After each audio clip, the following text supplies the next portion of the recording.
गांव से दूर घने जंगल के बीच एक पुराना स्कूल था जो अब खंडहर बन चुका था। लोग कहते थे कि वहां रात के समय अजीब अजीब आवाजें आती हैं और जो भी अंदर गया वह फिर कभी वापस नहीं लौटा।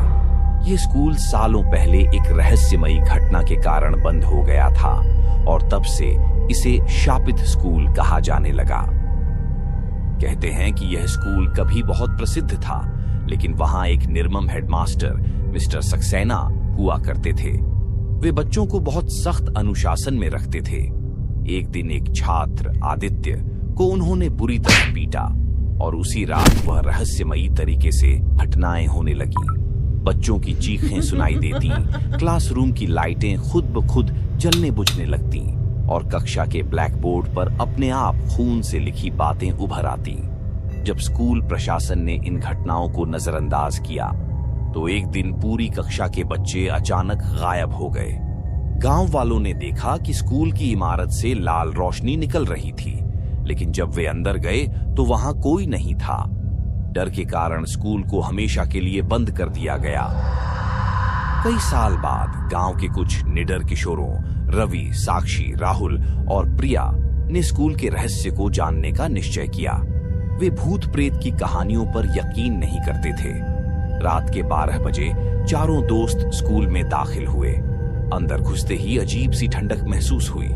चारों ने टॉर्च जलाकर इधर उधर देखा। हर जगह धूल जमी थी, लेकिन कुछ बेंचों पर ताजा खरोंच के निशान थे। जैसे ही वे हेडमास्टर के पुराने कमरे में पहुंचे, दरवाजा अपने आप बंद हो गया। अचानक ब्लैक बोर्ड पर खून से लिखा हुआ उभर आया, तुम यहां क्यों आए? भाग जाओ, वरना तुम्हारा भी वही हाल होगा जो हमारे साथ हुआ था। रवि ने हिम्मत करके दीवार पर हाथ लगाया तो पूरा कमरा हिलने लगा। खिड़कियों से हवा की तेज लहर आई और कमरे में रखी कुर्सियां खुद ब खुद हिलने लगीं। तभी एक जोरदार चीख गूंजी और एक साया उनके सामने प्रकट हुआ। वह एक युवा लड़के की आत्मा थी, शायद वही आदित्य। उसकी आंखों से आंसू बह रहे थे। उसने इशारे से बताया कि कैसे हेडमास्टर ने उसे बेरहमी से मारा और उसके प्राण ले लिए।